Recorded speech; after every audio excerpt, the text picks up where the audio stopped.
C'est déjà l'épisode 302 qu'on va vous proposer. Un épisode gratuit.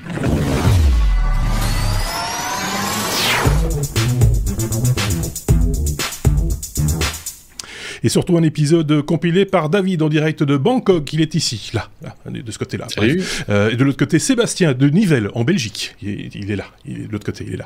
Comme toujours, on vous présente le fruit de leur veille technologique. C'est donc leur revue de presse que nous passons en revue en plus ou moins 60 minutes. C'est ainsi qu'il sera évidemment question des annonces faites par Apple en ce début de semaine, mais pas que. L'Union européenne s'apprête à encadrer l'intelligence artificielle, on verra comment. Un petit vol pour le drone Ingenuity qui entre donc dans l'histoire. Une Tesla impliquée dans un accident mortel, la planète s'enflamme. On démarre avec un salon de coiffure, pas comme les autres dans un instant. N'hésitez pas à réagir, à partager ou à commenter cet épisode. N'oubliez pas de vous abonner si ce n'est pas encore le cas. On vous souhaite bien sûr une bonne écoute. Comment allez-vous, messieurs ? En voiture en général, mais sinon, voilà. Et toi ? Vous êtes désarçonnant comme... T'as vu, hein ? Ah bah écoute, maintenant, chaque podcast, on a une différente tête. Oui, c'est ça. Ça va. Ouais, c'est ça, ça pousse. Ceux qui ont l'image comprendront. On salue 5 de nos auditeurs qui ont laissé des commentaires cette semaine. Il s'agit de, par exemple, Jean-Michel Rému, de Nicolas Duclos, de Jax, d'Alban Brumand, ainsi que de GVG. On salue tous les autres également, mais comme depuis le numéro 300, je vous l'ai dit, on a réduit la liste à 5 d'entre vous, et on essaye de vous citer en alternance. Si vous êtes souvent présent dans les commentaires, vous comprendrez pourquoi, parce que la liste s'allonge de semaine en semaine. Et l'épisode faisait beaucoup de temps parce qu'il y avait beaucoup de noms à citer. C'était un petit peu trop long, effectivement. Si vous le voulez bien, si vous êtes prêts tous les deux, je pense qu'on va pas traîner et on va directement entamer l'abécédaire. Si je retrouve mon petit bouton, hein, on fait comme ça ? On fait comme ça. Oui, go. Ils sont tous les deux tétanisés, je ne sais pas ce qu'ils ont, ils sont tous les deux comme ça, ils sont comme des lapins dans les fers de bagnole, parce que c'est pas rouge, mais presque. Qu'est-ce qui se passe ? C'est notre premier numéro comme ça, monsieur, on a peur. Ben voilà, c'est ça, c'est comme vous n'allez pas regarder les autres, évidemment... Et tac, épisode 302, on est à la lettre A comme Amazon. C'est David qui se lance pour nous parler d'un salon de coiffure. David, c'est un peu particulier. On a besoin d'un salon de coiffure. On a tous besoin d'un salon de coiffure, manifestement. Vas-y, David. Ça, c'est clair. Voilà, donc Amazon va sortir son salon de coiffure. Voilà. Donc c'est un salon de coiffure haute technologie qui va ouvrir à Londres dans les semaines à venir, où on pourra via des tablettes Fire, donc les tablettes Amazon, voir sa tête via réalité augmentée avec différentes coupes de cheveux, avec différentes couleurs, et pouvoir choisir ce qu'on veut comme coupe pour ensuite avoir un coiffeur qui nous l'a fait. À côté de ça, tout un tas de nouvelles technologies vont être présentées, comme par exemple le Point and Learn, où les clients pourront, avec leur tablette, pointer des objets dans le salon de coiffure et avoir ainsi des informations de composition, des informations produits, ainsi qu'un code QR qui le permet, avec un scan de leur smartphone, de les commander directement. C'est évidemment à but commercial. Évidemment. Donc c'est assez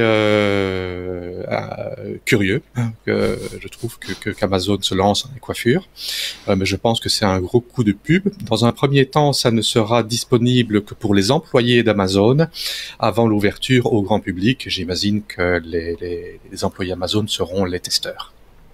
Oui, on ose imaginer aussi. C'est un petit peu comme la grande distribution, hein. On se demande toujours où ils vont, qu'est-ce qu'ils font, etc. J'imagine qu'ils ont remarqué qu'ils avaient une clientèle féminine intéressée par ce type de service, pas que féminine d'ailleurs, hein, j'ai l'impression. Quand on voit la tête de Sébastien, on comprend que ça pouvait intéresser tout le monde, finalement. Est-ce que Sébastien, tu irais te faire coiffer chez Jeff Bezos ? Qui est lui-même très intéressé. Il n'a pas besoin, lui. Par contre, c'est ça qui est particulier, en fait. Je ne vais pas faire confiance à un mec qui n'a pas de cheveux pour être chez un coiffeur. Oui, c'est ça. Mon coiffeur, monsieur, c'est quelque chose de personnel. C'est le coiffeur. Si tu as une relation intime avec ton coiffeur, je ne sais pas. Pour les femmes, c'est peut-être autre chose, mais pour les hommes, nous, tu vois, c'est C'est un moment de détente. Ça ne se partage pas. Ça ne se partage pas. C'est pas technologique. C'est un petit gars avec des ciseaux et un peigne qui fait ça avec de la passion. Monsieur, c'est un artisan. L'idée, entre guillemets, de se projeter en réalité augmentée pour voir ce que pourrait donner la coupe qu'on va avoir, etc. C'est ça. Il faut que le coiffeur soit au top. Parce que il y a un élément de comparaison, déjà. Voilà, c'est pas comme la gravure de mode à côté. Ah, vous voulez ressembler à ça? On va essayer de faire ce qu'on peut, hein. Et puis on s'applique. Et puis là, quand même, c'est un peu plus compliqué. C'est vrai qu'il peut y avoir des déçus, parce que c'est quand on parle au coiffeur et qu'on lui demande un peu ce qu'on veut, on n'a pas une photo exacte de ce qu'on veut ressembler. Donc on est un peu plus tolérant. Mais là, par contre, si sur la tablette on a la photo de nous avec une certaine coupe de cheveux et que c'est pas exactement la même chose, ça pourrait amener certains déçus. Oui, c'est ça. Mais par contre, l'idée est assez intéressante parce que, plus pour les femmes probablement que les hommes, mais comparé à avoir un catalogue avec tous des mannequins qui ont différentes coiffures, la coiffure sur la photo, sur le mannequin, ne donnera peut-être pas la même chose sur la tête de la personne qui la demande. Oui, c'est ça. Donc, ça peut être assez intéressant pour pouvoir faire un choix, voire même le mari à côté qui donne son avis et qui dit oui, ça j'aime bien, ça j'aime moins. Alors que si c'est sur le catalogue, il va plus dire j'aime bien quand le modèle est à son goût, quoi. Oui, c'est ça, voilà. Moi, je trouve que ce serait utile, et je pense que ça se fait d'ailleurs déjà par ailleurs, chez l'opticien. Parce que quand on porte, vous avez peut-être noté, vous ne portez pas de lunettes, moi je porte des lunettes. Et donc, si, je porte des lunettes. Tu portes des lunettes, ok. Donc tu comprends aisément que quand on te fait essayer des lunettes comme les verres ne sont pas à ta vue, tu ne vois pas les lunettes que tu essayes, enfin les montures que tu essayes. Et donc ce serait pratique de pouvoir simuler, entre guillemets, je pense que ça existe déjà, hein, même sur Internet même, de simuler sa tête avec tel ou tel type de monture pour être sûr et de se voir avec... coiffure aussi, tu sais. Oui, c'est vrai. Ça existe. Ouais. Donc ils n'ont rien inventé. Donc on perd son temps. Personnellement, quand je vais acheter des lunettes, je mets mes lentilles de contact. Comme ça me permet de me voir dans le miroir. Parce que évidemment, quand on est myope comme une taupe et qu'on voit à 10 cm, si on a le nez collé contre le miroir, c'est pas jugé. Ouais, voilà, c'était un petit sujet pour se mettre en jambe, comme on dit dans ces cas-là, pour démarrer. Un sujet coupe-tif, voilà. Mais là, on peut passer dans le pur, le dur. Mais avant cela, je voulais quand même préciser un truc, c'est que nous sommes suivis en direct, je tiens quand même à le signaler, par nos petits camarades qui nous suivent en direct sur Twitch. Comme à chaque édition, vous le savez, cet enregistrement se fait en public, en quelque sorte, et ce public peut réagir et dire bonsoir en chat, etc. Et de temps en temps, on fait référence à leurs commentaires ou leurs questionnements, par exemple. Et ils peuvent applaudir aussi. Et les applaudissements. Et les applaudissements, il faudrait des applaudissements. Rien. La régie. Il n'y a pas de retour. Non, il n'y a pas d'applaudissements. C'est terminé, on ne fait plus dans l'applaudissement. Monsieur. La lettre A comme Apple, évidemment, on ne peut pas y couper. Je sens que ça va encore râler. Hein. Il y a toujours quelqu'un pour râler dès qu'on parle d'Apple. Il y a aussi des gens qui râlent quand on n'en parle pas. Toujours difficile de trouver le juste milieu. On va essayer d'être le plus honnête et le plus, voilà, de dire ce qu'on pense réellement des annonces, parce qu'on peut pas parler des produits en eux-mêmes, on les a pas testés, donc ça va être compliqué de donner un avis pertinent sur les différentes fonctionnalités ou autres. Mais on peut avoir une opinion sur ce qui a été présenté et comment ça a été présenté, n'est-ce pas, mon cher Sébastien? Tout à fait. Je suis très content. Maintenant, les gens applaudissent tous sur Twitch. Merci. Voilà. Non, alors, j'ai effectivement... Alors, premier truc quand même à dire, je n'ai pas suivi la conférence, donc ça ne sert à rien de m'incendier. Je ne l'ai pas suivi. J'ai lu quelques articles. L'information sera limitée à ce que j'ai pu lire des articles. Oui, en même temps, c'est pas... vont dire. Oui, c'est ça. En même temps, très honnêtement, pour avoir regardé un bout en direct, enfin, quand je dis en direct, c'est-à-dire que c'était diffusé en direct, mais comme les précédentes keynotes depuis la pandémie, elles sont enregistrées, ça dure bien foutu, hein, c'est cadré et tout, ça, on perd pas notre temps, voilà, ça file droit, et c'est plutôt même agréable à regarder, c'est bien fait, quand c'est bien fait, il faut le dire. Par contre, on peut le regarder après, on peut regarder ce qui s'est dit aussi après, et c'est le principe des technos, vous le savez, c'est une revue de presse, donc nous, on ne commente pas ce genre de truc en direct parce que Apple ne nous a rien donné pour le faire, et donc et quand bien même, et donc on se permet après de juger par rapport aux commentaires qui ont par ailleurs déjà été faits. Voilà. Oui. Alors, le premier truc que je voulais dire, c'est que en regardant, en préparant le truc, je me dis, bah, je vais regarder tout ce qu'ils ont lancé quand même. Et je dois dire que pour une fois, sur une conférence, t'as pas un produit sur lequel on a détaillé toutes les fonctionnalités en long et en large. La liste, elle est kilométrique. C'est dense, oui. Donc là, je suis assez impressionné. Alors, soit ils se sont retenus depuis tellement longtemps et en un coup, ils se disent, faut tout lâcher. Mais là, ça parle de tout. Tu as une nouvelle sortie d'iOS, le 14.5 qui sort la semaine prochaine. Tu as un nouvel iPad. Voilà, c'est pas ridicule. Tu as un nouveau PC. Tu as un iMac. Oui. Tu as les AirTags. Tu as un nouvel iPhone. Tu as un nouvel Apple TV. Pour faire plus simple, le seul sujet qui n'a pas été abordé, me semble-t-il, c'est la Watch. Je pense. En effet. En effet, je ne l'ai pas vu. Maintenant, peut-être que si, ils ont des nouveaux Watch Band. Donc ils ont des nouveaux trucs. Donc même pour ça, ils ont sorti un nouveau petit accessoire. Et donc, en un coup, ils ont vraiment fait une revue de tout. Alors tu te dis, bah, qu'est-ce qu'il nous reste pour le reste de l'année? Parce que là, c'est quand même costaud. Nouvel iPad, c'est quand même... bon voilà, y a plein de nouveautés. T'as du Thunderbolt, de la 5G, un nouvel écran équipique. T'as le chip M1 ARM qui débarque sur tous ces trucs. Oui. Donc on l'avait sur le nouvel iMac, non pas iMac, le nouveau MacBook, Mac Mini. Mac Mini, il y a quelques mois déjà qu'on en a parlé. Maintenant, ils l'ont intégré et sur l'iPad et sur un iMac. Donc puissance quand même assez intéressante sur un iPad. Donc tu as une certaine convergence de leur côté, je trouve ça assez sympathique.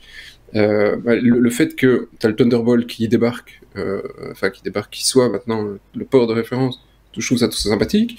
Ouais. Il monte avec tu peux avoir 16 Go de RAM dans un iPad, c'est du délire hein, pour une tablette, et 2 Tera de stockage.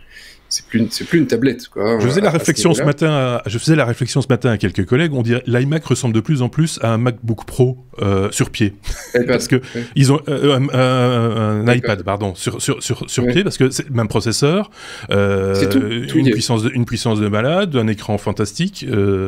J'utilise des superlatifs à raison, hein, parce que c'est pas uniquement commercial ou quoi que ce soit.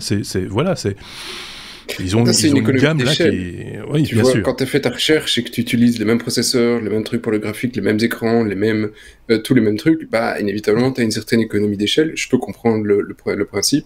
Et ils utilisent leur chip, je comprends aussi le principe. Je trouve ça assez culotté. Quand je l'ai regardé, c'est quand même le truc que j'ai regardé le plus. Je me dis, bon, c'est vrai que mon iPad il vieillit, je regarde un peu le truc. Je dis, oh, ils ont un 10 pouces ou un 12 pouces, tu regardes, oh, le 12 pouces, tu mets un petit peu de mémoire. Et puis tu prends les options, et puis tu regardes le prix, tu dis, non, mon vieil iPad, il va bien. Parce que finalement, j'ai envie de garder mes 2 reins, hein, parce que le truc, dès que tu commences à mettre les petites options, t'es à 1500 € un iPad, tu te dis peut-être que là les gars c'est un petit peu surfait au niveau du prix, je suis pas prêt à mettre 1500 balles dans une tablette. De nouveau, tout dépend de ce qu'on en fait. On en avait déjà parlé par rapport aux iPhones et au coût des iPhones. Moi je connais des gens qui utilisent ça au niveau professionnel, en journalisme, etc. et qui ont besoin de ce type d'outils aujourd'hui parce que facile, comme on dit souvent, la meilleure caméra c'est celle que tu as dans la poche, et là voilà, l'iPhone le permet, d'autres aussi, hein, soyons très très clairs, mais dans cette tranche de prix-là et dans ce type de qualité-là, bon, la comparaison est ténue, quoi. Hein. Je veux dire, c'est certes cher. Oui, mais t'as de la surface, t'as d'autres trucs. Voilà. Il y a des concurrents. Je trouve ça... voilà, t'es plus sur une tablette utilisable par monsieur tout le monde. Tu vas pas les claquer 1500 balles pour du loisir ou pour l'utiliser 2-3 fois. Effectivement, tu peux avoir des usages, mais là... Ok, pour moi c'était trop. T'as les AirTags qui ont débarqué, dont on parle depuis, je pense, plus d'1 an, si pas plus. Il me semble que les accessoires étaient sortis même à une époque où ils n'étaient pas encore sortis, les tags. C'est assez particulier. Ça va un peu plus loin que la simple puce RFID, hein, j'ai un peu regardé quand même, parce que ça, des petits badges RFID, vous en trouvez maintenant, je pense que c'est 4 pour 10 € chez le fournisseur habituel. Là, c'est 29, 35 € même, je pense, ou 34 € pièce, je pense, mais il y a moyen de les acheter par 4 avec un prix plus serré, mais bref, c'est quand même pas mal, bien foutu quelque part, puisque ça se sert des Bluetooth de tous les smartphones de la marque qui circulent à gauche et à droite, si je comprends bien, et ça remonte l'information vers votre appareil pour vous dire où votre sac ou votre valise a été perdu, ou votre chat, ou votre voiture même, pourquoi pas. Mais ça sert même ça fonctionne même sur Android, hein, mais je pense que là tu dois avoir installé une app, mais donc ce n'est pas limité. Ça, je trouve de nouveau une certaine ouverture, sympathique. Ils ont des trucs qui fonctionnent même avec Android. C'est génial. Donc voilà, nouvel iMac. Je vais pas aller dans tout le détail parce que honnêtement ça m'intéressait pas. J'ai juste regardé le truc de base et je me dis putain c'est quand même vachement bien foutu. C'est bien fait. Le retour de la couleur, c'est un clin d'œil aux iMac d'il y a 20 ans. Hein, oui, c'est ça. Les gros trucs mastodontes en CRT. Ouais. Mais le truc il est fin, et puis après tu regardes l'annonce précédente, tu dis en fait les spécifications t'es quand même très proche d'un iPad. En fait, c'est ça. Vous avez mis un pied à un iPad. Ouais. C'est pas con, les gars, c'est pas con. Ouais. Sinon, c'est ça, en fait. Hein, c'est un gros iPad. Ouais. Mais ça a certainement son public en bureau. Je trouve ça vraiment pas... C'est sympa. Hein. Ça a son petit look. C'est le 24 pouces, hein, donc il n'y a pas encore de version plus grande. Ça viendra sans doute plus tard avec peut-être toujours la puce M1, mais une puce, peut-être une évolution qui va s'adresser peut-être plus là du coup à un usage professionnel. C'est en tout cas ce que certains commentateurs laissaient entendre, en tout cas c'était leur opinion. Sans doute qu'il y aura des versions 27 pouces ou 32 pouces, pourquoi pas, on verra bien, mais avec évidemment un prix qui va gonfler aussi. Ça, il y a des chances. Voilà. Pour info, comme d'habitude, vous avez tous les liens sur le site de Les Technos. Et ici, pour ce sujet-ci, il y a dans le lien, une explication de chaque chose qui a été lancée. Il y a une quarantaine de liens avec, si le truc qui vous intéresse, vous avez vraiment le truc spécifique à chaque fois. On peut le lire, c'est l'article de MacRumors qui fait toujours une synthèse de chaque présentation, très bien foutue par ailleurs, et très détaillée, et très rapidement aussi, parce que des fois c'est vrai que voilà, c'est des informations que les gens veulent voir tout de suite, hein, ça, on le sait bien. Tu vas voir le point qui t'intéresse, déjà le titre, suffit de savoir si oui ou non ça va t'intéresser. Ouais. Ils ont pas lancé que ça, ils ont lancé des accessoires. Tu vois, t'as un adaptateur 10 Go pour le Mac Mini. Ouais. Tu as des modifications sur l'Apple Card Family. Tu as et alors il y a encore plein d'autres trucs. iOS 14.5 qui sort la semaine prochaine, donc ça aussi, voilà, c'est intéressant. Et qui va donner un poil de vie en plus. Qui va donner un poil de vie en plus aux batteries des iPhone 11, paraît-il, mais à contrôler, à vérifier, voilà. Alors on fait signe sur Twitch, effectivement, c'est bien que vous corrigiez en direct. C'est le but. L'avantage du truc, c'est qu'effectivement, ce n'est pas un nouvel iPhone, c'est une nouvelle couleur de l'iPhone. Oui. Oui, il est violet, et certains disent déjà, tiens, on va l'appeler, en Belgique, on va l'appeler l'iPhone Proximus, sans doute, parce que le violet, la couleur du câble opérateur et compagnie téléphone, machin, etc., historique en Belgique, qui s'appelle Proximus. Et donc, voilà. Juste pour le petit clin d'œil, mais dans d'autres pays, ça peut être autre chose, hein. Voilà. Et alors, moi j'ai un dernier point, parce que je sais pas, on va pas tous les faire, on fait pas un podcast que sur Apple ici. On peut voir le replay sur YouTube. Et alors, j'ai pas souvenir que précédemment, ils étaient ouverts à d'autres plateformes de Google.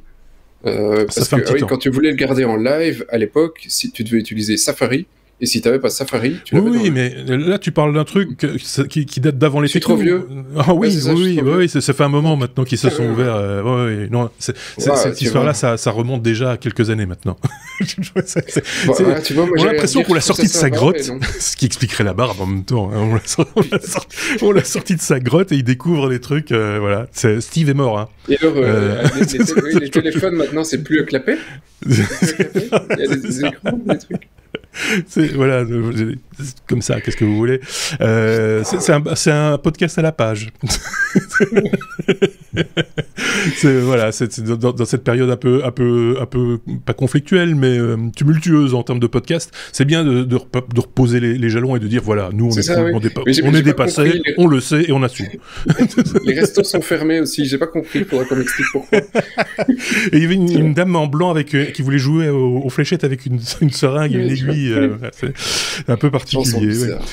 Quelqu'un vient de t'appeler Hibernatus. Je sais pas si c'est un compliment. Oui, mais... avant c'était Jésus. Tout ça c'est gentil. Voilà, ça se passe comme ça. Il a aussi, puisque on faisait référence à cette présentation, tu ne l'as pas dit, mais c'était le cas aussi. Ils ont aussi, Tim Cook a parlé de podcast, et ça nous intéresse au premier chef évidemment dans cette présentation. Et nous, on en parlera, mais dans le bonus, puisque vous le savez, à la suite d'un épisode classique, que ce soit en direct, comme c'est le cas pour l'instant, au moment où nous enregistrons, ou plus tard dans la semaine, vous avez accès à ce petit bonus qui fait maximum 15 minutes, et que nous avons débuté il y a maintenant 2 semaines, et qui rencontre déjà son petit succès. Il faut bien le reconnaître. Ouais.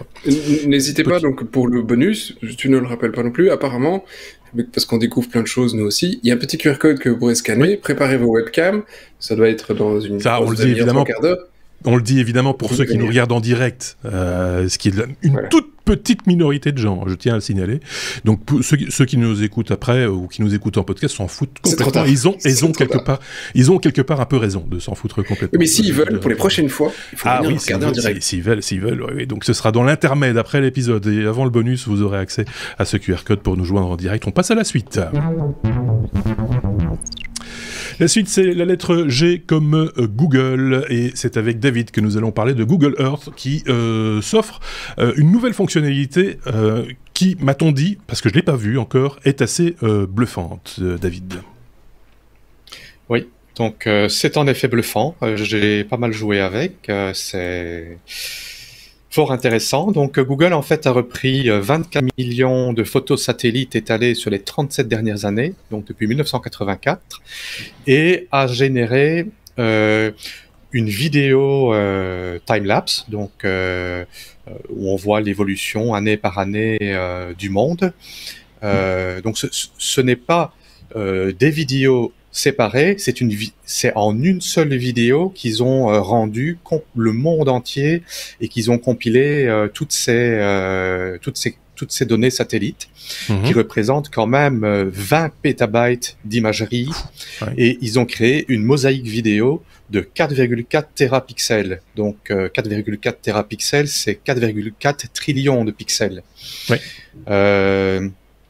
Évidemment, ce n'est pas possible, même avec une résolution pareille, de pouvoir descendre au niveau de la rue et de voir comment votre rue, votre maison a changé. Il faut regarder un zoom un peu plus haut au niveau du village ou de la ville, mais c'est très très très intéressant. Par exemple, voir des zones, je vais donner l'exemple de Shenzhen en Chine, qui en 84 c'était des montagnes, c'était des fermes, c'était des champs, il y avait 2 fois rien.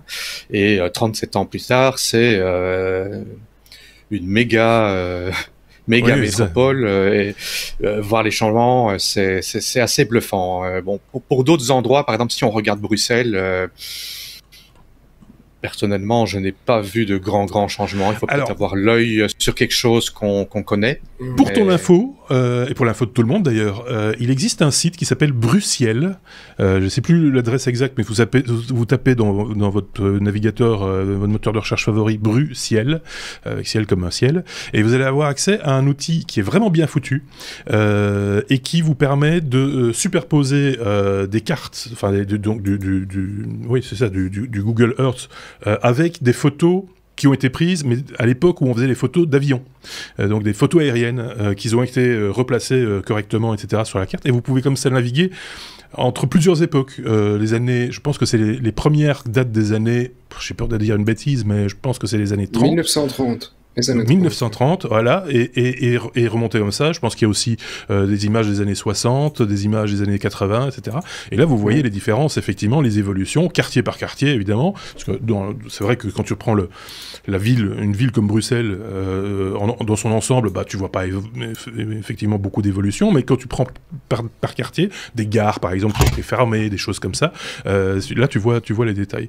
Et c'est vrai que c'est assez intéressant, parce que c'est la proximité aussi. C'est-à-dire que aller regarder le quartier de quelqu'un, ou un quartier que tu ne connais pas, ou le quartier de quelqu'un d'autre, on s'en fout un peu. Par contre, si c'est un endroit que tu as connu quand tu étais jeune et que tu as vu évoluer aussi, tu te dis, ah tiens, oui, c'est vrai, là, il y avait une station de service, tiens, là, oui, il y avait un magasin, tiens, là, maintenant, il y a un immeuble. Enfin voilà, des trucs comme ça, c'est plutôt bien foutu. Oui. Ouais, le lien, c'est bruxelles.brussels.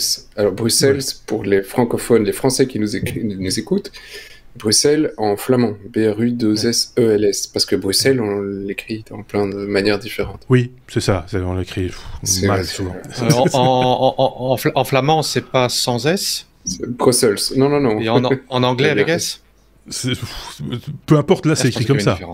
C'est avec le S. C'est avec le S. Là c'est avec le S. Donc voilà. Mais voilà, tout ça pour dire, ça doit exister aussi pour d'autres villes. Hein. Je le dis parce que je le sais pour Bruxelles, mais j'imagine que pour des villes comme Paris ou autres, il doit y avoir des trucs un peu similaires qui vous permettent aussi comme ça de voyager, parce que finalement c'est un voyage à distance, mais c'est aussi un voyage dans le temps, hein, que nous propose Google Earth. Tu voulais rajouter un truc, David?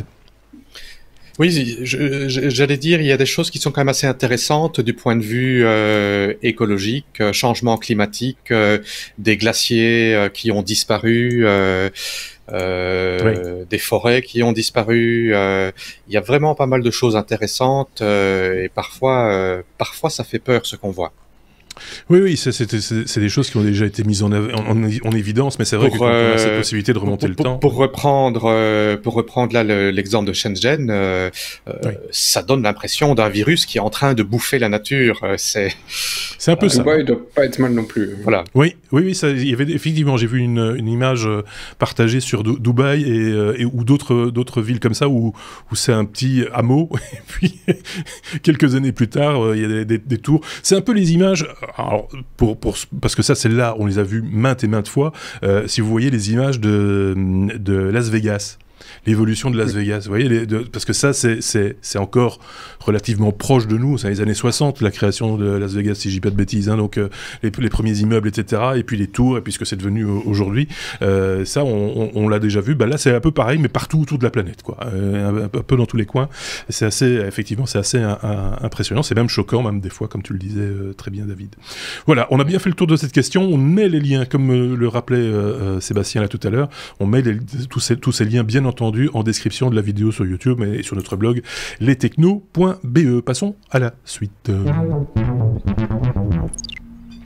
Intelligence artificielle, I comme IA. Sébastien, on va parler de l'Europe qui va légiférer par rapport à l'intelligence artificielle. Pour une fois, ils prennent un peu d'avance. Ils sont pas à la traîne, quoi. C'est-à-dire, on n'a pas encore tous de l'intelligence artificielle partout à tous les étages, jusque dans notre cuisine. Là, ils ont quand même, voilà, ils s'interrogent quand même maintenant, quoi. C'est pas trop tard. Oui, c'est ça. La GDPR sont quand même arrivés un peu sur le tard, même si l'Europe est un des pionniers dans le domaine, mais ça fait quand même quelques années que le numérique et les données, machin, tout ça existait. Donc effectivement, le cadre est arrivé assez tard, même s'il y avait des législations partout dans tous les pays européens. Ici, sur l'intelligence artificielle, effectivement, c'est personnel, mais je les trouve assez réactifs parce que tu as un cadre, alors que au niveau business, le buzzword de l'IA, il est encore assez récent. C'est 1 an ou 2 que tu dois mettre ça un peu partout dans toutes les startups. Donc, je trouve que, voilà, pour une fois, la politique suit assez bien le mouvement. Sur la manière dont ils le font, il y aura à boire et à manger, ça dépendra certainement du truc. Comme les cookies, voilà, il y avait à boire et à manger dans le truc. Ici, on n'a pas encore la réglementation totale. On met 2 articles. Normalement, c'est toujours en discussion. Il n'y a rien encore de public. Hein. C'est vrai que la GDPR, il nous a quand même fallu quelques années entre les premières discussions où ça paraissait un peu lointain et le moment où ça a débarqué. Mais il commence quand même à y avoir des trucs intéressants dans les infos, c'est-à-dire qu'il y aurait une classification dans les types d'intelligence artificielle, et suivant les classifications, il y aura la possibilité, enfin il y aura des limitations ou pas. Je vous donne des exemples, ça va être plus concret. Ils ont classé ça entre 4 types de systèmes: les systèmes d'IA à risque minime, limité, élevé ou inacceptable. Alors le minime, c'est en gros, peu ce que tu veux, l'Europe s'en cogne, tu es libre. Donc en gros, c'est tout ce qui est jeux vidéo, filtre anti-spam. Bah voilà, ça c'est le genre de truc où on se dit, franchement, tu peux y aller. Dans les jeux vidéo, on considère que no stress. Donc tout ce qui est loisir, en gros, ou les filtres anti-spam, c'est pas loisir, mais on a compris le principe. Alors le risque est limité. Là, ça commence quand même à devenir un petit peu plus nuancé. Là, on parle de risques limités comme les chatbots. Donc les trucs automatiques, quand tu vas sur un site, tu as un machin qui arrive, qui te dit « t'es content ?» ou tu as un truc de support et tu parles, et en fait, une fois sur deux, c'est un bot derrière qui te répond, et toi qui espérais avoir un humain, tu l'as dans l'os. Et donc pour cela, ils sont pas interdits, mais l'Europe va exiger que le chatbot soit clairement indiqué comme étant une intelligence artificielle et que ce n'est pas une personne. D'accord. Donc il n'est plus question de faire passer ça pour des personnes vis-à-vis des utilisateurs.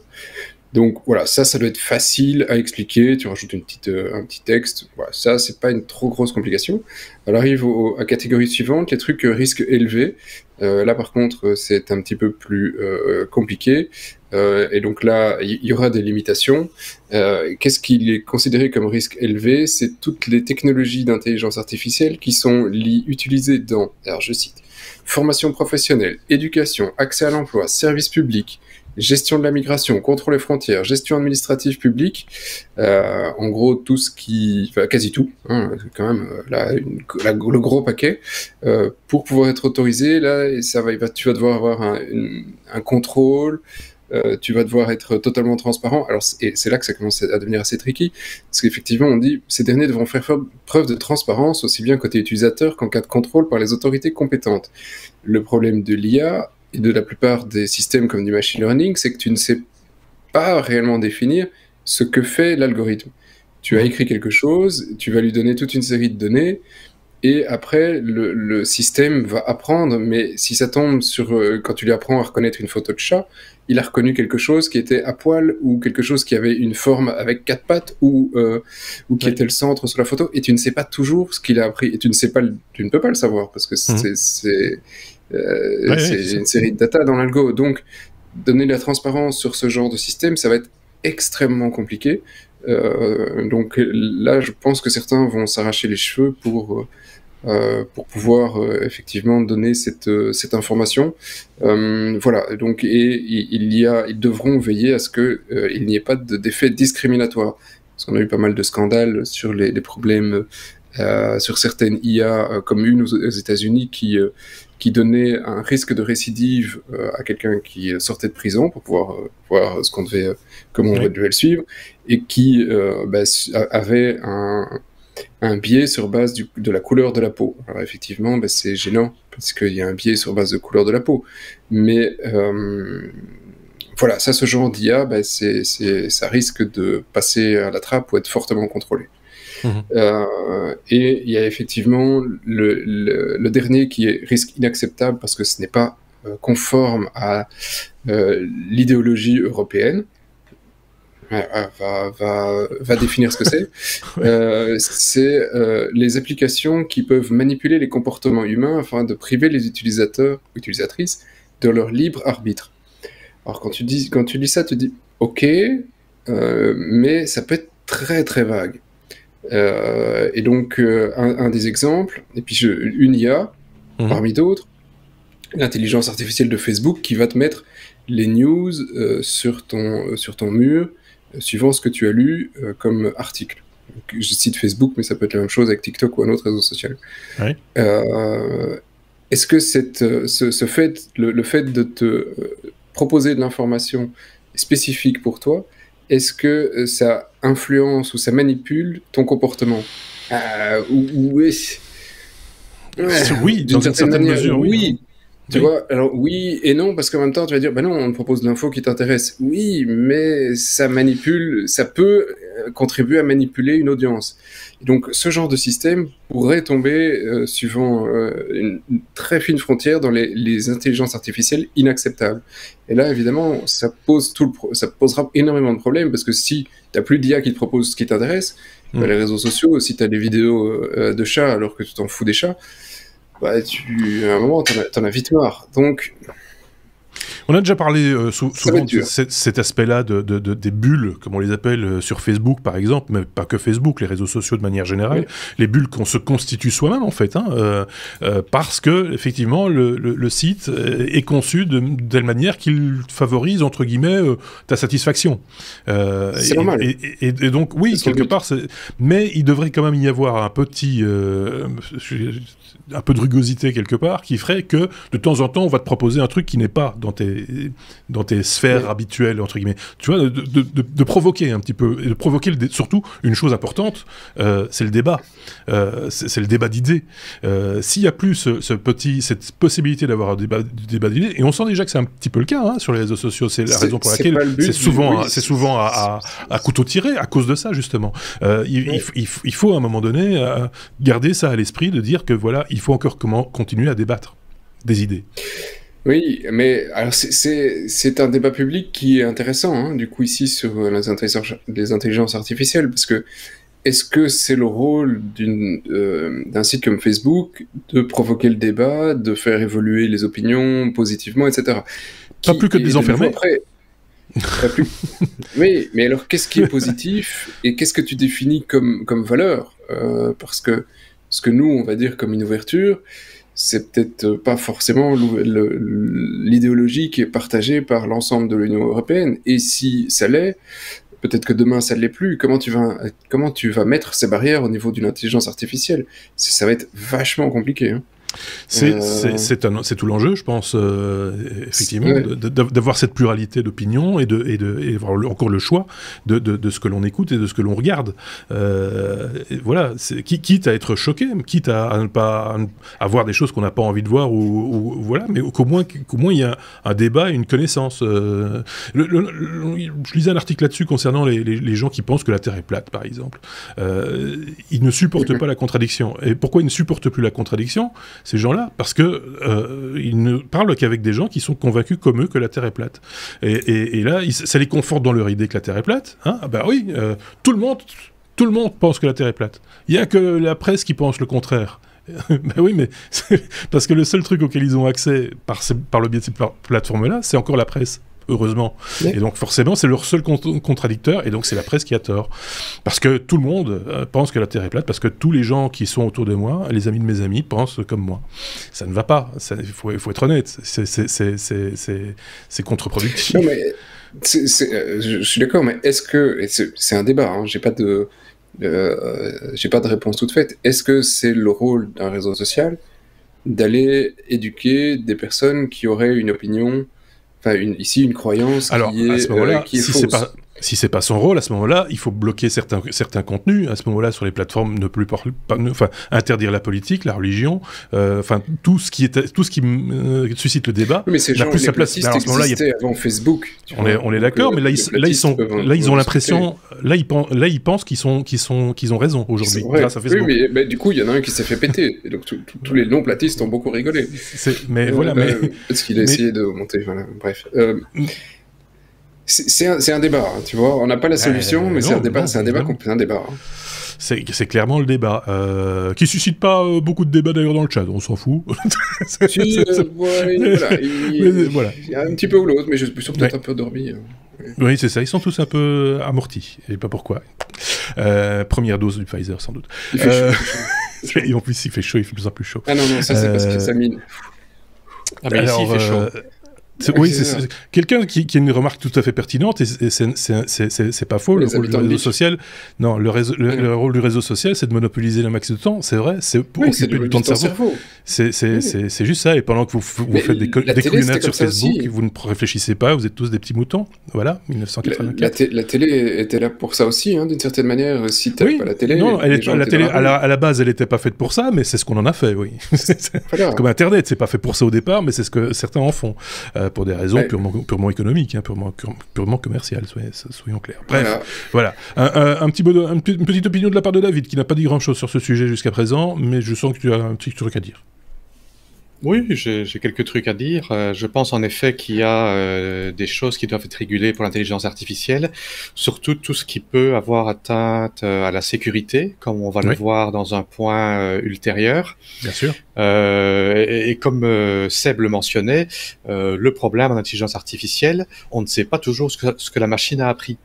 Et ça me rappelle une histoire des années 90, quand les Américains avaient développé le casque intelligent pour l'armée. Ils avaient entraîné le casque à reconnaître la présence d'un tank ou d'un char d'assaut dans l'environnement, et donc ils ont entraîné le casque à reconnaître en lui présentant tout un tas de photos, des photos avec un char, des photos sans char, une photo avec char, photo sans char. Ça fonctionnait super bien, ils ont fait des tests, etc. Et puis le jour que les soldats sont partis dans la nature, il y a un char, il y avait absolument rien du tout. Et en fait, ils se sont rendus compte par après que toutes les photos d'entraînement avec un char avaient été prises en automne, et toutes les photos sans char avaient été prises au printemps. Et en fait, l'intelligence artificielle avait appris à reconnaître le printemps de l'automne. Ok, d'accord. Et donc, qu'il y ait un char ou pas, ils s'en foutaient, c'était juste voilà, des feuilles sur les arbres ou pas. C'est une anecdote, mais le problème, c'est que parfois, ça semble fonctionner, et puis tout d'un coup, quand il y a un problème, s'il y a des implications qui peuvent mettre en danger la vie de personnes, c'est... Bah là, pour le coup, problématique. ils n'ont pas beaucoup non plus challengé l'intelligence artificielle, il faut le reconnaître. C'est-à-dire, voilà, oui, et puis ils se sont basés que sur deux séries de photos. C'était il y a 30 ans. Mais bon, la problématique est la même aujourd'hui à un niveau plus élevé. Et en effet, on ne sait pas toujours ce que la machine a appris. Sinon, pour ce qui est du point de ne pas priver les gens de leur libre arbitre et de les influencer,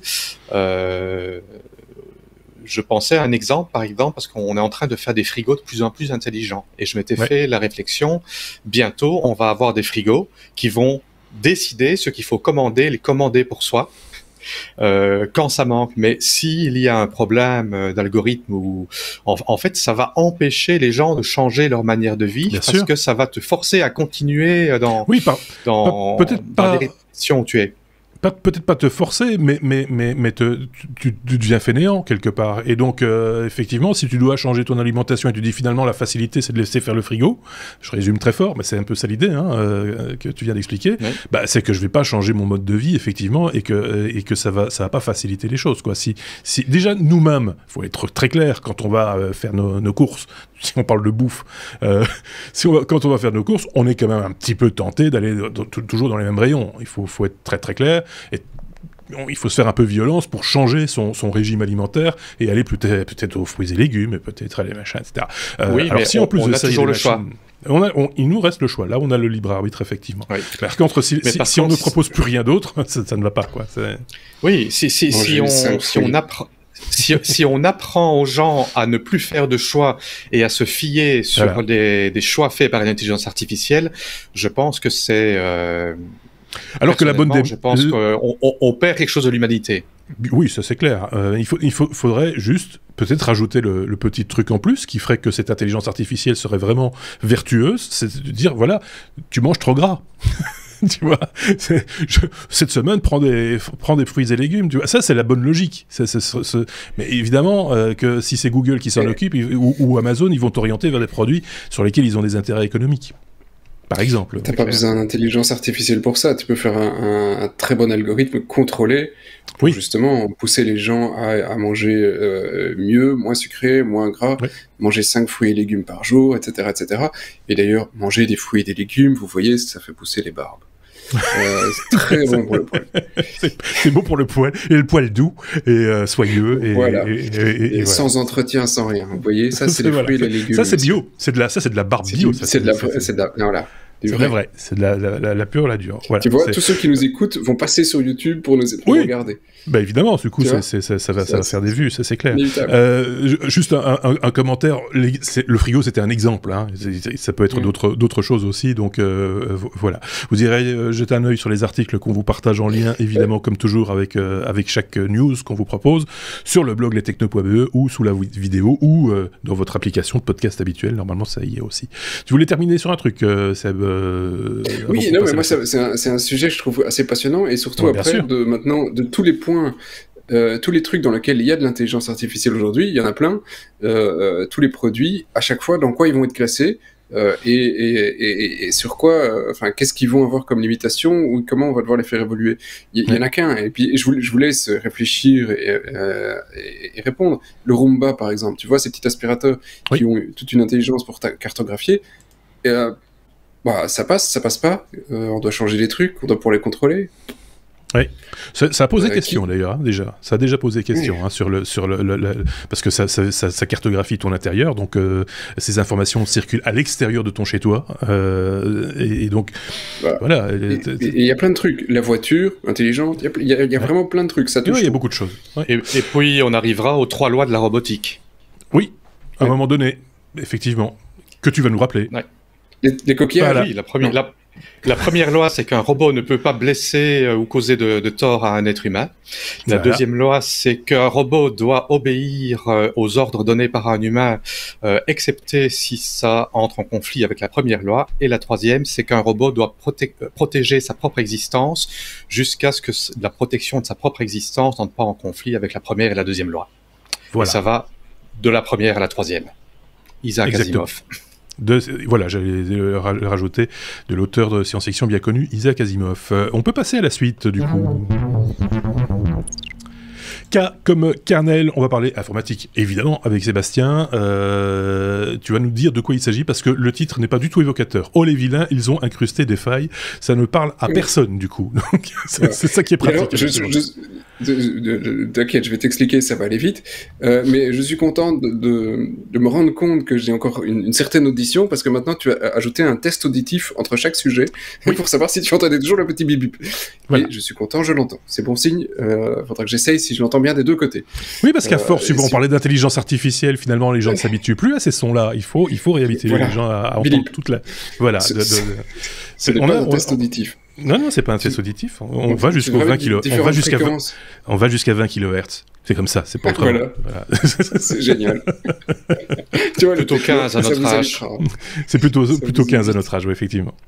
Ça vous évite une visite chez le médecin. C'est génial. Voilà. Donc, alors, ici, alors, il y a il y a un truc qui s'est passé sur le kernel 5.12, donc qui est effectivement le dernier kernel Linux en cours, pas encore publié, et qui a choqué un peu la communauté, et ça laisse pas indifférent, et il y a deux camps qui sont en train de se dessiner. J'explique.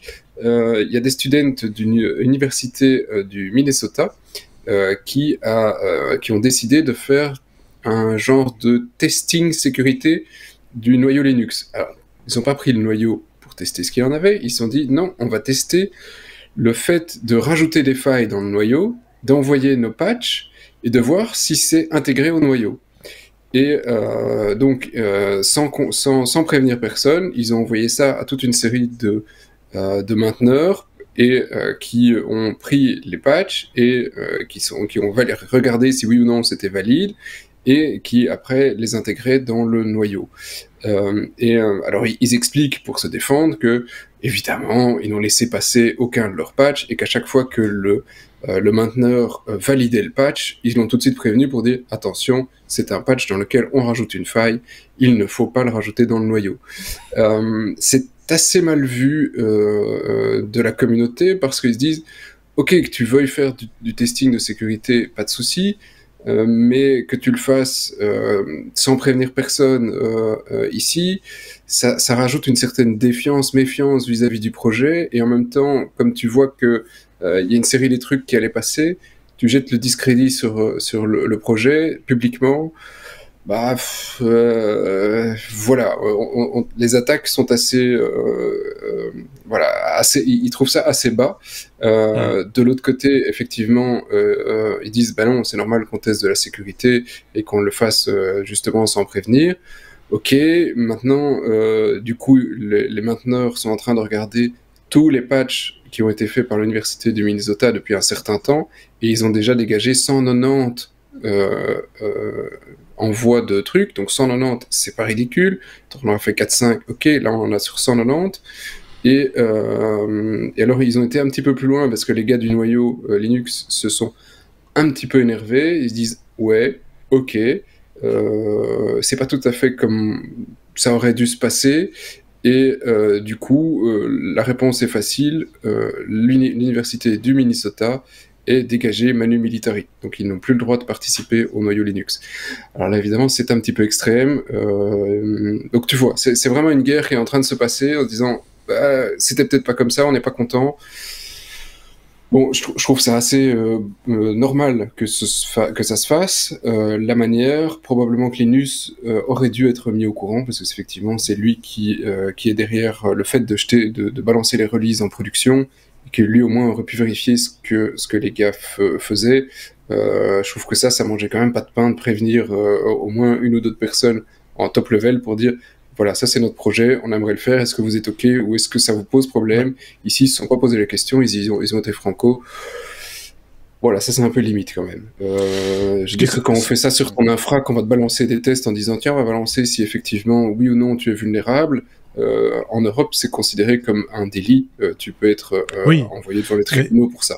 Est-ce que c'est pas aussi une petite réaction, je me fais l'avocat du diable, mais une petite réaction d'orgueil, quelque part, de ne pas avoir été consulté, une défiance, comme on disait. Et à boire des deux côtés, hein, c'est vraiment... Et le fait qu'ils bannissent toute l'université, ouais, c'est très...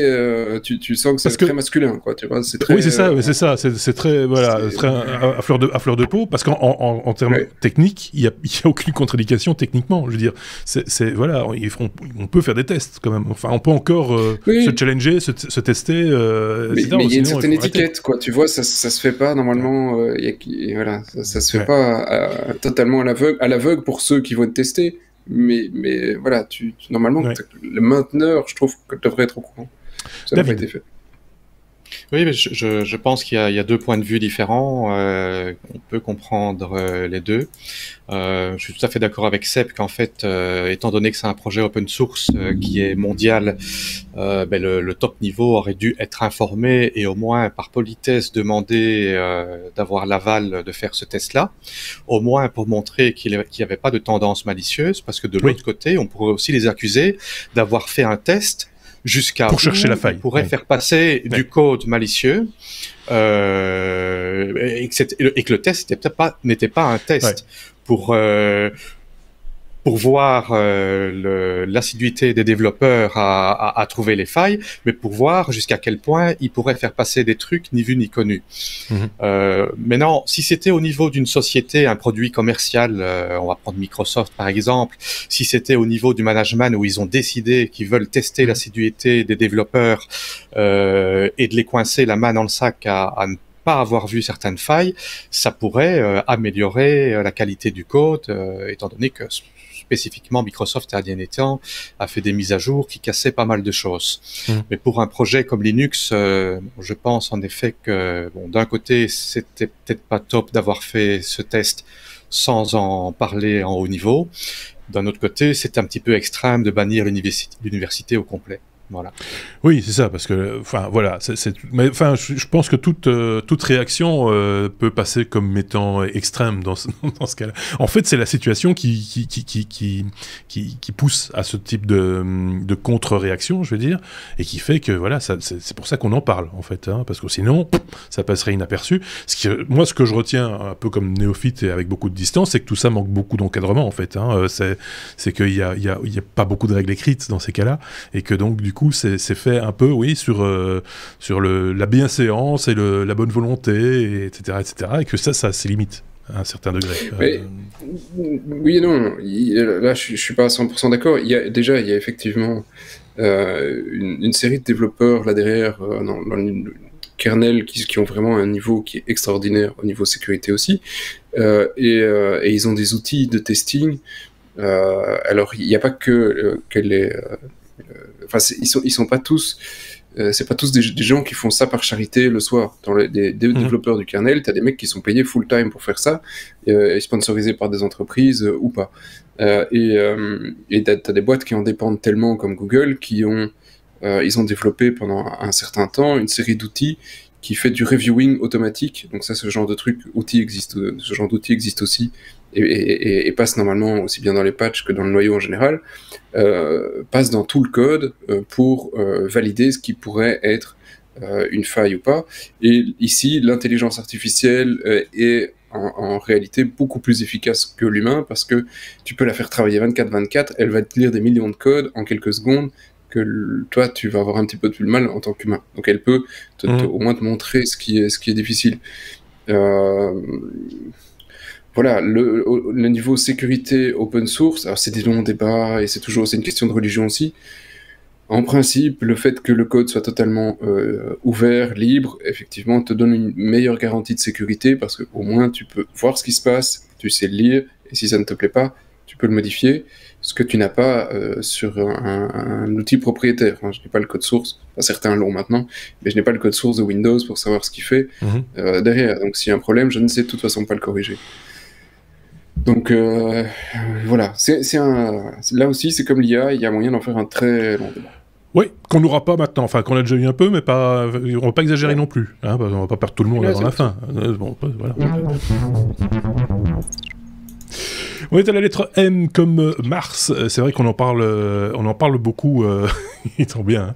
Hein. On entend bien, oui. Mars, premier drone, premier décollage d'un drone sur Mars. Ça, c'est quand même un événement. C'est un truc. C'est la première fois qu'on fait décoller un truc sur une planète étrangère. J'ai envie de dire. C'est qui nous en parle? C'est David. Oui, c'est moi. J'imagine que tout le monde a dû déjà un petit peu en entendre parler, parce que ça a fait les news, mais bon, d'un autre côté, il fallait en parler malgré tout, ne fût-ce qu'un petit moment. Donc voilà, le premier hélicoptère, le premier drone a fait son vol d'essai, c'était lundi. Il est monté à 3 mètres d'altitude pendant 39 secondes pour faire un premier essai contrôlé. Qui a été une pure réussite. Et ce qu'il y a d'intéressant, et ça sera dans les liens qui seront donnés en bas de la vidéo, description, oui. C'est qu'il y a une vidéo qui a été rendue avec de l'augmentation avec intelligence artificielle de qualité d'image, qui donne certaines vues intéressantes, comme par exemple la poussière, le vortex de poussière autour, et une image de qualité améliorée. Donc je pense que c'est un exploit technique assez exceptionnel, parce qu'il faut savoir que ce n'est pas comme piloter un drone ici sur Terre où on a la télécommande et on le voit bouger. D'ici à Mars, il y a la latence due à la vitesse de la lumière. On ne sait pas contrôler en temps réel. Donc il faut envoyer des instructions, les instructions sont envoyées, le vol se fait, et le vol a déjà fini, ça s'est crashé ou ça s'est pas crashé, et on ne le sait que plusieurs minutes plus tard. Ouais. Alors, alors déjà oui, enfin c'est une prouesse technologique, parce que il fallait déjà étudier la situation de la planète Mars. Ce n'est pas la planète Terre, vous l'aviez peut-être un petit peu noté. La densité de l'air n'est pas la même non plus, donc c'est pas tout à fait la même chose que faire voler un drone dans son jardin. Hein. Là aussi il faut être clair. Et on va de découverte en découverte avec cette mission, puisque pas plus tard que ce matin ou hier, je pense que c'était hier soir, on a appris que le robot qui se trouve sur la planète a réussi à fabriquer de l'oxygène. Donc il a pété ? Oui, non, il a transformé le CO2.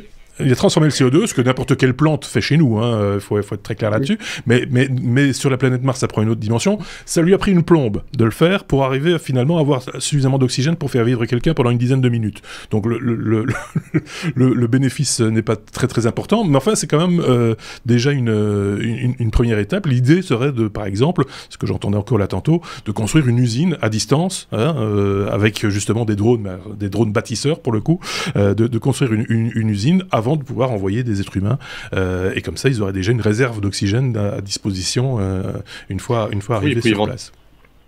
Éventuellement, à long terme, terraformer Mars pour créer une atmosphère qui soit... Voilà, c'est ça. Allons-y, soyons fous. Et donc, on s'en fout, c'est l'énergie solaire. Et on sortira des vieux films et on dira comme ils étaient bêtes. Après, je veux dire, qu'est-ce que tu vas faire de mal à l'environnement de Mars? C'est pas comme si t'allais tuer les plantes et les animaux, tu vas y aller. Hein. C'est ça va être juste le contraire. Là, tu vas te créer de la vie et là, tu vas avoir des gens qui vont s'indigner. Une martienne du nom de Greta, quelque chose, qui s'indigne. Ils ont encore fait des chats. Bref, on parlait donc de drones, c'est tout à fait autre chose évidemment. Sur Mars, on vous renvoie vers ces images. On attend les vraies images en haute définition, ça prend du temps à venir aussi, et il y a d'autres informations à faire circuler entre ce robot et nous, donc voilà. Pixar est en train de travailler sur le rendu, ils sont très forts. C'est ça. Quand même. C'est ça. Les mêmes qui pensent. Sont contents. Voilà, c'est ça, exactement. On passe à la suite. La lettre T comme Tesla, avec un autopilote pas au point, nous dit David. Ça reste à voir. C'est suite à un accident mortel au Texas, si je dis pas de bêtises, ces derniers jours, et donc forcément tout le monde sort du bois. Oui, donc c'est en effet, il y a eu un crash d'une Tesla avec 2 passagers qui ont été retrouvés morts et aucun conducteur. C'était à Houston, en effet au Texas. Et Tesla a fort été critiqué parce que il est en train de commercialiser des voitures qui se disent être capables de conduite autonome, alors que ce n'est pas vraiment le cas. D'ailleurs, Tesla le dit lui-même sur son site, que le conducteur doit garder ses mains sur le volant à tout moment et être prêt à reprendre le contrôle si le véhicule est incapable de tourner, de freiner ou d'accélérer. Voilà. Donc là encore, c'est une histoire d'intelligence artificielle, une histoire de mise en danger de vie humaine. Non seulement les passagers, ça aurait pu renverser un cycliste ou un passant. Il y a quand même une controverse parce que Elon Musk a été contacté pour lui demander d'avoir des informations sur le véhicule, et il prétend que le propriétaire du véhicule n'avait pas souscrit à l'option conduite autonome. Mais apparemment, c'est fort contesté. Je ne sais pas quelle est la vérité, mais en tout cas, ça interpelle sur certaines personnes qui pourraient, à tort, penser que leur véhicule peut conduire tout seul. Ils se disent, par exemple, on fait la fête ce soir, on va boire un coup, et de toute façon, la voiture va nous ramener à bon port.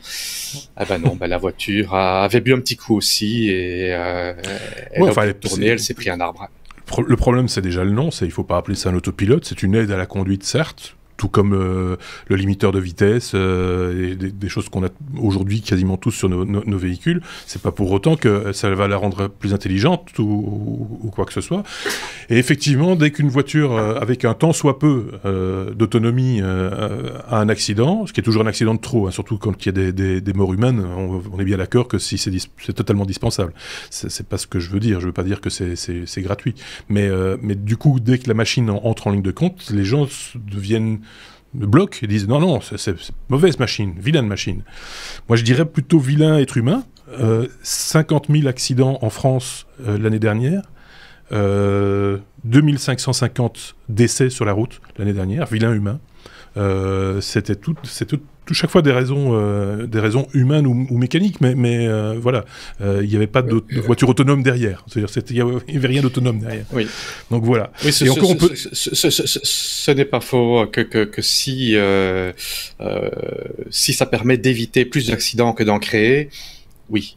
Mais d'un autre côté, on ne peut pas commercialiser un produit et dire c'est une conduite autonome, alors que dans les fine lines, le petit texte quasiment illisible, on dit ah non mais vous devez garder vos mains sur le volant. Non, c'est pas illisible, hein, parce qu'on en a testé une Tesla avec les technos. T'étais pas encore dans l'équipe à l'époque, mais c'est clairement annoncé. Vous devez garder vos mains sur le volant. C'est pas du tout un truc mis sur le côté en disant c'est pour juste se protéger. Non. Et c'est pas comme ça que ça se passe. C'est clairement indiqué. Voilà, c'est pas fait pour vous devez être devant votre enfin, voilà, vous devez tenir le volant, quoi. Vous devez conduire, c'est vous qui conduisez. C'est la réalité du truc. Il y a toujours un con qui va aller sur la banquette arrière pour faire zigouigouille avec madame. Voilà, mais c'est con. Il y a eu d'autres cas comme ça, sans qu'il y ait nécessairement d'accident ou de mort ou quoi que ce soit. Hein. Il y a eu des cas où le mec se filmait sur le siège passager, quoi, en train de rouler à je sais pas quelle vitesse. C'est des imbéciles. Voilà, il n'y a pas d'autre mot. Tu voulais dire un truc, Sébastien, peut-être? Oui, alors, avec le plus profond de mon cœur, je voudrais te remercier sur la réponse sur le point ici, parce que effectivement, on parle de Tesla et on le pointe du doigt parce qu'il y a un mort, 2 morts dans un accident de voiture. C'est toujours regrettable. Ouais. C'est toujours regrettable. C'est des vies humaines. Par contre, aujourd'hui, l'humain n'est pas réellement le moyen le plus fiable pour conduire une voiture. On peut pas dire que ce soit exceptionnel. Si on regarde, tu t'as donné les statistiques en France. Je pense que on pose la question à David sur le nombre de morts par jour en Thaïlande. On n'a pas fini rien que pendant le podcast, on a probablement eu une dizaine de morts. 50 à 60 pour la population quasiment la même que la France. 22 000 l'an dernier. Par jour. 50 par jour. 50 par jour. L'an dernier, il y en a eu 22 000. Donc voilà, rien que là, on en a eu quelques-uns pendant le podcast. Je pense que, et j'avais dit ça à mes gamines qui ont à peine un début dizaine d'années, elles regardaient les voitures et je dis, j'espère que des gars qui ont le même métier que nous auront réussi à ce que tu ne doives jamais passer ton permis de conduire. Pour moi, c'est mon plus grand rêve pour mes gosses, c'est qu'ils ne doivent pas passer leur permis de conduire, non pas parce qu'ils utilisent des transports en commun, ce qui est très bien, c'est ouvert, c'est machin, etc., mais parce que plus personne n'ait réellement besoin de conduire une voiture. Si que la voiture devienne un outil de loisir sur un circuit, mais le reste, mon Dieu, si seulement les gens pouvaient arrêter de conduire, on va sauver, parce qu'il n'y a pas que les morts c'est triste, Belgique, mais les milliers d'handicapés, oui, bien sûr. Ça génère des estropiés de la vie, c'est la voiture, c'est 50 000 accidents corporels, accidents de la route, avec conséquences corporelles. 50 000 par an, enfin, de manière régulière, et les assureurs eux-mêmes disent qu'ils ont plusieurs, je crois que c'est 1 200 000 constats tous les ans.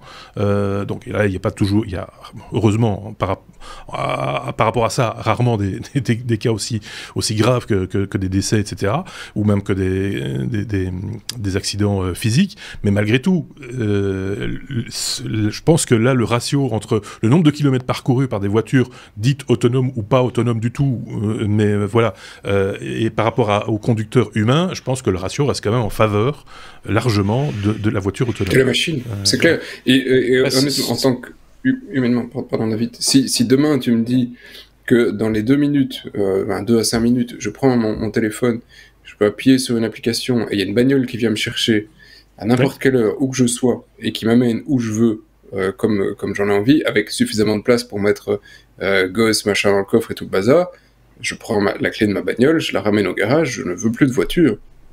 Tu vois, le besoin d'une voiture, c'est d'aller au point A ou au point B. Et aujourd'hui, la voiture, et je pense que c'est la même chose pour tout le monde, 99,9% de son temps, elle est sur un parking et elle ne fait rien du tout. Bien sûr, elle est garée dehors, voilà. Et cette année-ci, c'est la raison pour laquelle il y a eu moins de décès d'ailleurs en France cette année. Cette année-ci, il y a eu moins de circulation à cause des gens qui sont en télétravail, etc. Parce qu'en 2019, c'était pas 2550 personnes, c'était 3244 décès sur la route. Donc ça, c'est une année normale. Donc ça remet encore les choses en perspective. Donc voilà. Donc à ceux qui hurlent à la mort en disant « Oh là là, une voiture a encore tué des gens », c'est de trop. On est d'accord. C'est peut-être perfectible. En l'occurrence ici, c'est un mauvais usage qui est fait d'un outil qui est mis à disposition des usagers, mais voilà, je pense que c'est malgré tout vers ce genre de solution-là qu'il va falloir aller de plus en plus pour limiter effectivement les accidents mortels, etc. Et faire des économies aussi, parce que tu as raison, une voiture qui dehors, ça sert pas à grand-chose, alors qu'elle pourrait circuler pour mon voisin qui lui en a besoin pendant que moi je l'utilise pas, etc., etc. C'est le principe de la voiture partagée en fait, hein, mais avec une autonomie derrière. Voilà. On va avancer parce que je vois que l'heure tourne et normalement, j'avais dit une 60aine de minutes et on l'a largement dépassé. Cling, V comme vitesse, c'est justement ce qui nous manque aujourd'hui dans cet épisode. V comme vitesse, Sébastien, plus question de partager les contrôles de vitesse, mais en fait si, et c'est là aussi sur certaines plateformes faites pour nous conducteurs aussi. Oui, Waze, Coyote, machin et tout le bastring, vous connaissez, vous avez vu la police avec un barbecue sur le côté, on appuie sur le petit bouton, on dit pas bien, et si, très bien, hein, pour certains contrôles, très très positifs. J'ai plus de 20 ans, 22 ans ou 23 ans de conduite, on attend toujours un premier contrôle d'alcoolémie. Donc, merde, j'ai envie d'une fois souffler dans le ballon. S'il y a un policier qui m'écoute, je veux vous dire où j'habite, je voudrais souffler dans un ballon. Si tu veux un ballon, tu peux en acheter un. Hein. Non, que ce soit la police qui me le donne quand même, tu vois. Et donc, effectivement, il y a des pays où c'est totalement interdit, et la France maintenant a décidé qu'à partir du 1er novembre, ce serait fortement limité, et là c'est vraiment du franco-français, ça va être super drôle, je ne peux pas m'empêcher de rigoler en vous l'expliquant. Donc la loi va permettre à la gendarmerie suivant le type de contrôle, d'interdire pendant 2 ou 12 heures les plateformes type Waze, Coyote et compagnie de référencer le contrôle de police. Alors, le 2 et 12 heures, pourquoi ça dépendra du type de contrôle.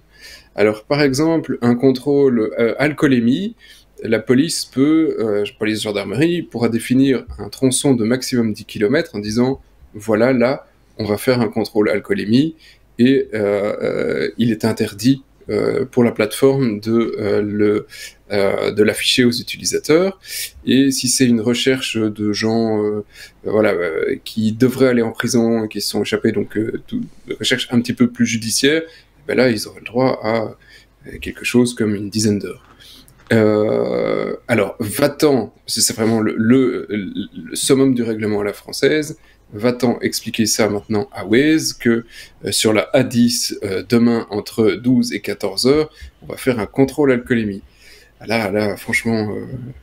Ou le mec qui le référence, il va devoir s'arrêter pour demander aux flics, dites au fait, c'est un contrôle vitesse, parce que le contrôle vitesse, ça ils peuvent, ça il n'y a pas de problème, on les laisse continuer à dire un contrôle vitesse. Mais est-ce qu'ils vont devoir s'arrêter pour demander à la gendarmerie, est-ce que je peux le mentionner? Qu'est-ce que vous cherchez, monsieur l'agent? C'est... Voilà, tu fais tout ou rien. En fait, c'est tout simple. C'est tout simple. Le contrôle, tu peux le signaler quand il est fini. Oui, c'est ça.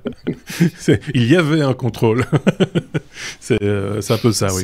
C'est totalement inapplicable. De nouveau, on en revient. C'est vrai qu'il y avait une transition magnifique à faire par rapport au sujet précédent.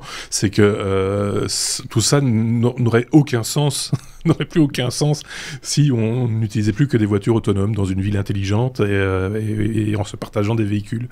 Voilà, ça serait terminé tout ça. On n'aurait pas besoin de Waze non plus. Les vieux cons qui ont un rêve. Voilà, c'est ça. Les jeunes qui vont se dire, ah oui, moi je vais faire vroom vroom. Moi je veux faire sur un circuit. Ben oui, c'est ça. Ne risque la vie de personne. Mais d'un autre côté, tu n'auras plus de vie privée parce que ça se saura où tu as été, avec qui, à quelle heure. Mais ça, c'est un autre problème. Effectivement, on est revenu sur le sujet précédent. Vous avez vu, c'est assez magique. Déjà. Oui, c'est ça. C'est déjà là. On peut pas le dire. Et on sait même ce que tu dis. En plus. Alors oui, d'ailleurs, j'ai de la pub justement pour l'instant. Voilà, exactement. C'est la fin de cet épisode 302. Si, parce qu'il est un petit peu... normalement, il devrait être plus... parce qu'on a encore des choses à dire en plus. Et on va les garder sous le coude pour le bonus, évidemment, qui va, pour certains, ceux qui nous suivent en direct, arriver dans exactement 3 minutes, et pour les autres, dans 2 jours. Quelque chose comme ça, pas loin de 2 jours en tout cas. Donc voilà, tout ça pour vous dire que merci de nous avoir suivis. Si c'était en direct, merci de nous avoir écoutés, merci de partager ces épisodes avec vos amis, merci de mettre des pouces, merci de mettre des étoiles, merci de c'est comme j'ai souvent tendance à le dire, mais c'est vrai, c'est un peu notre seul salaire. Donc n'hésitez pas à partager cela. Même je pense qu'il est temps que Sébastien réponde au téléphone ou renvoie un SMS. Donc n'hésitez pas à nous rejoindre dans le bonus si vous le voulez, ou la fois prochaine en live si vous avez envie d'un peu interagir avec nous. C'est pas une obligation, hein, vous l'avez noté. On privilégie toujours ceux qui nous écoutent en podcast et ceux qui nous regardent sur YouTube avant tout. Mais merci à ceux en tout cas qui ont participé d'une manière ou d'une autre à cet épisode. Et on se dit à très bientôt. Ciao ciao, salut les gars.